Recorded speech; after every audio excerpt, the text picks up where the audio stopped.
A language is a dialect with an army and a navy. That's probably one of the most famous quotes in linguistics.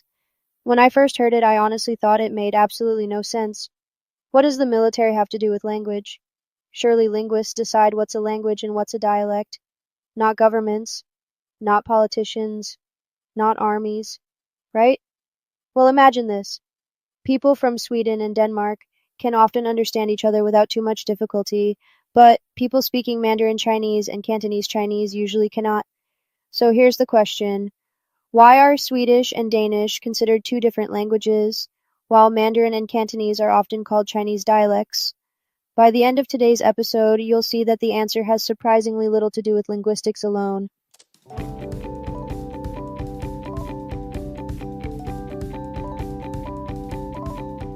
Hi everyone, I'm Olivia, and welcome back to Who Gets to Keep Their Language. In the previous episode, we looked at two endangered languages in Japan, Ainu and the Ryukyuan languages. One thing I intentionally didn't explain very much was why linguists call them languages. Because many people in Japan still casually refer to Okinawan speech as a dialect. So who's right? Is Ryukyuan a dialect, or is it a language? And more importantly, who actually gets to decide? Today we're going to explore one of the biggest debates in linguistics, not how languages disappear, but how we decide what a language even is. Let's start with what sounds like an easy question. What is a language? A common linguistic definition describes a language as a rule-governed communication system shared by a community. That sounds straightforward enough. Languages have grammar, they have vocabulary, they have rules that speakers generally understand, even if they aren't consciously aware of them. English is a language, Japanese is a language, Arabic is a language. But here's the problem. That definition doesn't actually tell us where one language ends and another begins. Think about colors for a second.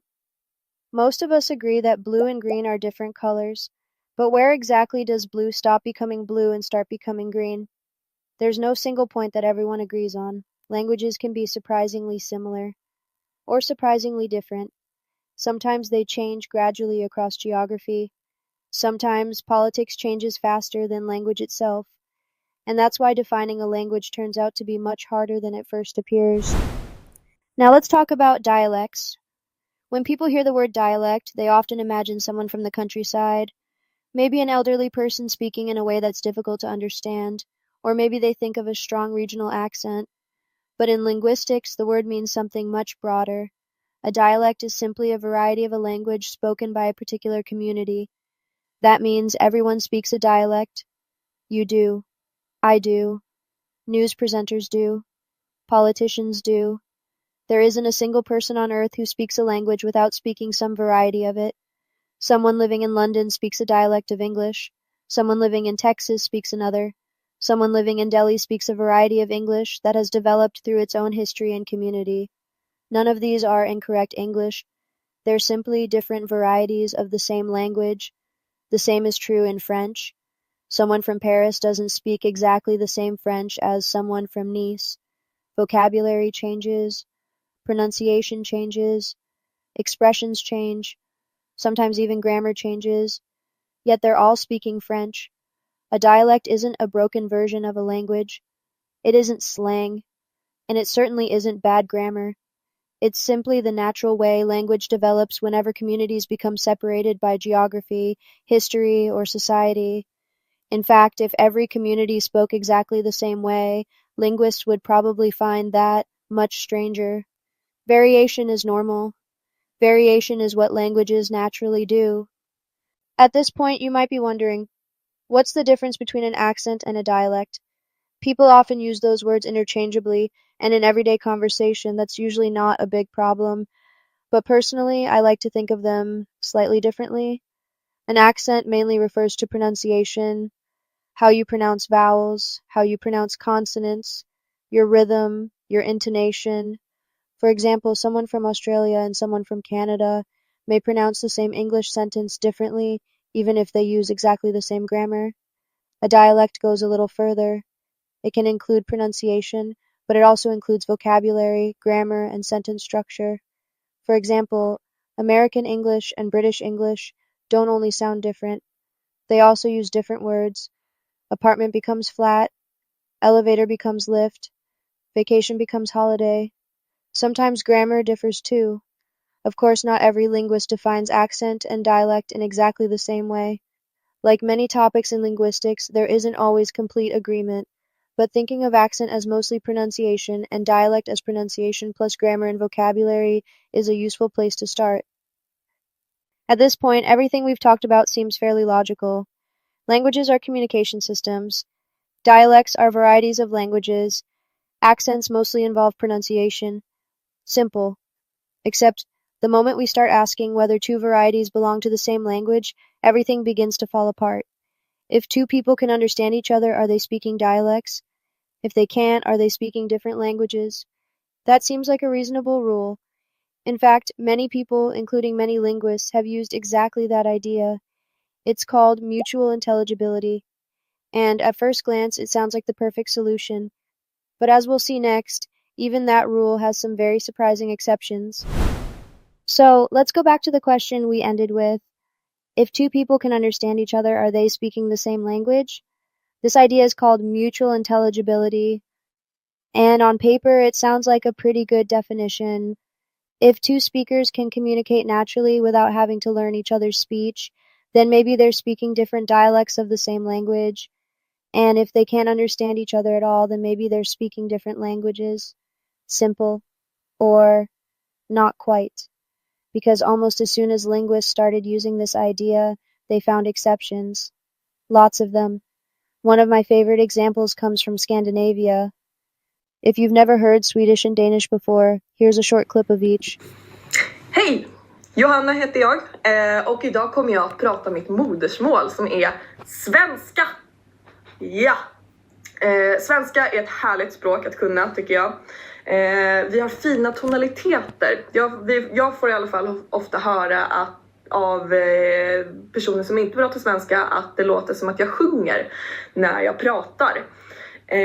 Och det finns också många härliga ljud i svenskan. Ett favoritord som jag har det är sjö. Skönt. Det är ett skönt ljud tycker jag. Hvad synes I er typisk dansk? Brød med fløde. Det er sådan virkelig typisk. Ja. Det er også pisse svært at sige til gengæld. Ja. Det er simpelthen det. Det var sgu da et godt spørgsmål. Det ved jeg ikke. Hygge? Måske nok. Ja. Skal jeg sige frikadeller? Det er fordi jeg synes det er svært, fordi man hurtigt svarer alle de der ting, som man siger, man svarer. Ja. Det er typisk dansk. Hugge, den danske. Hugge. Sæsoner, tror jeg, synes jeg er meget. Sæsoner. Sådan i forhold til vores sprog. Ja, for eksempel. Bare det, der er typisk dansk. Jeg tror, jeg synes, venlighed og åbenhed er typisk dansk. They probably both sounded completely unfamiliar for many of you. But if you speak Swedish or Danish, there's a good chance you understood quite a lot.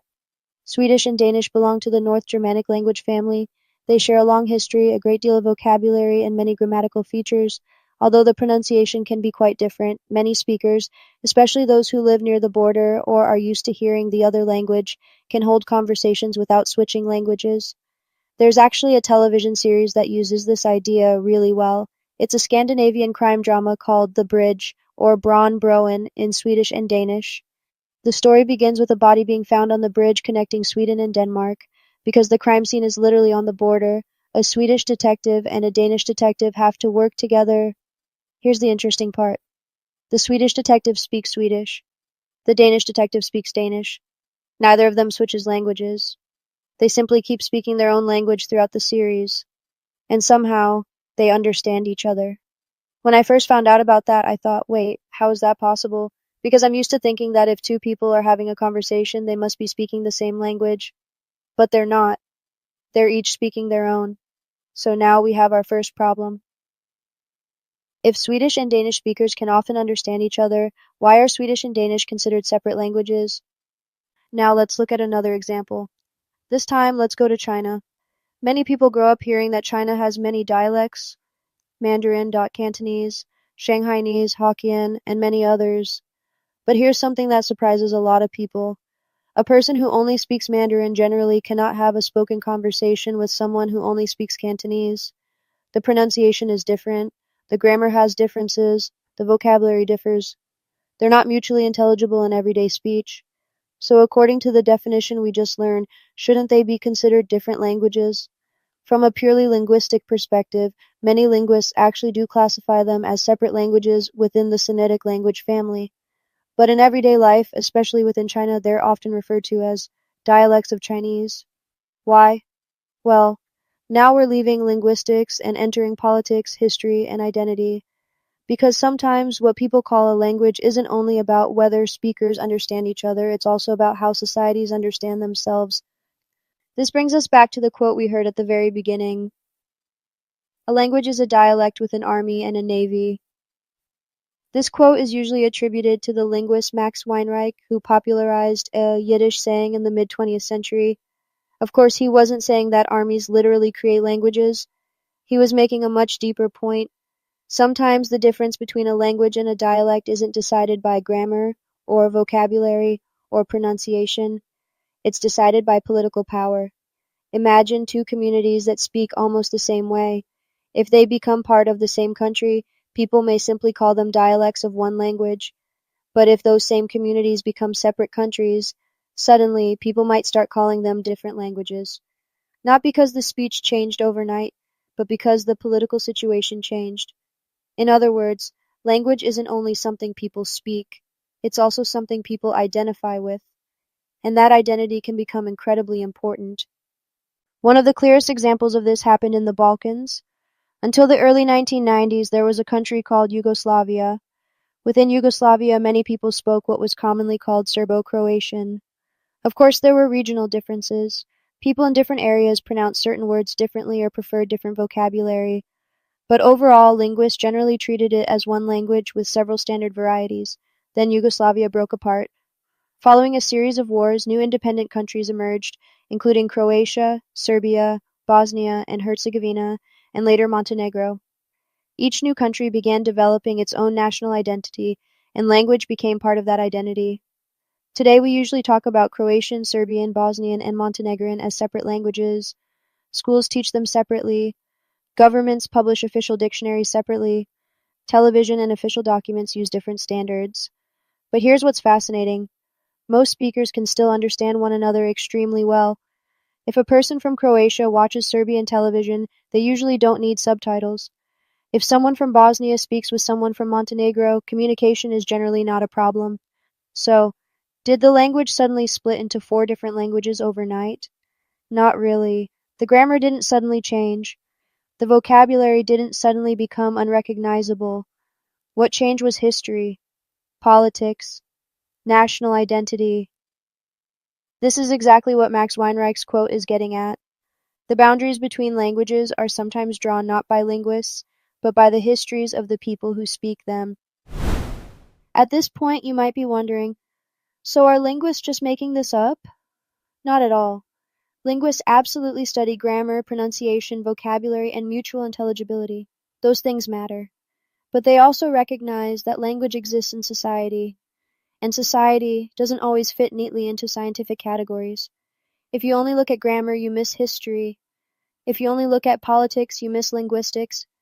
To understand why something is called a language or a dialect, you often have to look at both. And that brings us to another idea that has shaped languages all over the world. Not just in one country, but in many countries. The belief that a nation should have one language. And once that idea takes hold, someone has to decide which variety becomes the standard. That's where we'll go next. So far, we've seen that mutual intelligibility doesn't always give us a clear answer. Politics matters. History matters. Identity matters. But there's another idea that has shaped languages all over the world. It's called standard language ideology. It sounds like a complicated term, but the idea is actually very simple. Most countries have one version of a language that is considered the correct one. It's the language you learn in school. It's the language used in government documents. News broadcasters usually speak it. Official dictionaries describe it. Children are corrected if they don't use it. Over time, people begin to think, this is proper language. Everything else is just a dialect. But here's something that surprised me when I first learned about this. A standard language isn't naturally born. Someone chooses it, sometimes consciously, sometimes gradually. But at some point in history, one variety becomes more powerful than the others, not because it's linguistically better, but because it's politically, economically, or culturally more influential. And once that happens, people often forget that it was ever just one dialect among many. A really good example is Spain. Many people, including me when I was younger, grow up thinking Spain has one language. Spanish, simple, except it doesn't. Spain has several historical languages. The one most people around the world simply call Spanish is actually Castilian Spanish. Castilian originated in the Kingdom of Castile in the central part of the Iberian Peninsula. As Castile became politically dominant, especially after the unification of Spain and during the expansion of the Spanish Empire, its variety gradually became the national standard. Schools taught it, government used it, books were published in it. Eventually people began calling it simply Spanish, but Spain never stopped being multilingual. In the northeast, millions of people speak Catalan. In the northwest, many people speak Galician, which is closely related to Portuguese. In a small area of the Pyrenees, people speak Aranese, a variety of Occitan.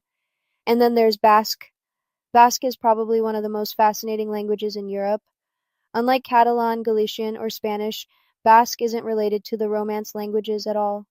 In fact, it isn't known to be related to any living language. It's what's called a language isolate. That means linguists haven't been able to demonstrate that it's descended from the same language family as any other language we know today. In a way, Basque stands alone, and that's incredibly rare. It also reminds me of Ainu, which we talked about in the previous episode. Ainu is also generally considered a language isolate. Both languages have survived for centuries, surrounded by much larger language families, making them not only culturally important but also linguistically unique. So why do so many people still think Spain has only one language? Part of the answer comes from something called the one nation, one language ideology. This is the belief that one nation should have one shared language. Historically, many governments believed that having a single national language would strengthen unity. If everyone learned the same language, use the same textbooks, watched the same news, and communicated in the same way, the country would become easier to govern and people would develop a stronger national identity. In many cases, that's exactly what happened. But there was also a cost. When one language is promoted as the national language, other languages often become less visible. Sometimes they disappear from schools, sometimes they disappear from television, sometimes younger generations begin to think their own family language isn't useful anymore. We've actually seen this before. In episode 2, we talked about how Ainu and the Ryukyuan languages gradually lost speakers through education policies, social pressure, and changing ideas about what counted as proper Japanese. The same pattern has happened in many different countries. Language isn't only about communication, it's also about power. Here's another question. If Castilian became the standard language of Spain, why do people in Mexico, Argentina, Colombia, Peru, Chile, and many other countries all speak Spanish? Wouldn't those eventually become or called different languages too? Well, maybe, but not yet. Languages don't belong to countries. They belong to communities. Spanish spoken in Mexico isn't identical to Spanish spoken in Spain. The pronunciation is different. Vocabulary is different. Even grammar can differ. For example, in Spain, people often use vosotros for the plural you. In most of Latin America, people don't. Instead, they use ustedes in almost every situation. Argentina famously uses vos instead of tú in everyday conversation. Different countries have their own slang, their own expressions, and even different ways of pronouncing the same letters. If you've ever watched Spanish language YouTube, you've probably noticed that someone from Spain sounds quite different from someone from Mexico or Argentina. And yet, we still call all of them Spanish. Why? Because speakers still share a high degree of mutual intelligibility. They also share a common writing system, a shared literary tradition, and the idea that they're all speaking varieties of the same language. Again, the answer isn't purely linguistic. It's also social, it's about how speakers see themselves. On the other hand, Scots is a language, although linguistically it is just a dialect of English. They do have a strong accent, though it is mutually intelligible. There are other dialects spoken in the United Kingdom, for example, Northumbrian, but this is just a dialect. So what's the difference? Historically, the place Northumbrian is spoken was always part of England. However, Scots are spoken in Scotland, which was a different country. It is connected to the identity that Scottish is Scottish, not the British. By this point, you might be a little frustrated. Every time we come up with a rule, there seems to be an exception. Mutual intelligibility helps, until Swedish and Danish. Politics helps, until communities reject political borders. History matters. Identity matters. Education matters. Government matters. The truth is, there probably isn't one perfect definition, and maybe that's okay, because language isn't something that exists inside a laboratory. It exists inside people. It changes as societies change. It reflects migration, education, conflict, cooperation, and culture. It's exactly why linguistics is so interesting. The more you study language, the less it feels like memorizing grammar rules. It starts feeling like studying human history. When I first started learning linguistics, I thought there had to be a clear answer. I assumed that somewhere there was a list saying, this is a language, this is a dialect, problem solved. But the more I learned, the more I realized that those labels often tell us just as much about society as they do about language itself. Calling something a dialect can sometimes make it seem smaller or less important. Calling it a language can bring recognition, funding, education, and official protection. That's why these labels matter. Not because one is better than the other, but because they can influence how people value the communities who speak them. And once people stop valuing a language, that's often when it begins to disappear. In the very first episode of this series, we asked what it means for a language to die. Today, we've asked something slightly different. Who gets to decide what counts as a language in the first place? As you've probably noticed, there isn't one simple answer. Sometimes the answer comes from linguistics, sometimes from history, sometimes from politics, and sometimes from the people who speak the language themselves. Maybe that's the most important thing I learned while making this series. When we ask whether something is a language or a dialect, we're often asking the wrong question. A more interesting question might be, who benefits from calling it one or the other? Because that decision can influence whether a language is taught in schools, whether it's recognized by governments, whether children continue speaking it, and sometimes whether it survives at all. In the next episode, we're going to look at a language that was once predicted to disappear, but has become one of the world's most inspiring examples of language revitalization. We'll be talking about Te Reo Maori, the indigenous language of New Zealand, and how communities, educators, and governments work together to bring a language back into everyday life. Thank you so much for listening, and I'll see you in the next episode.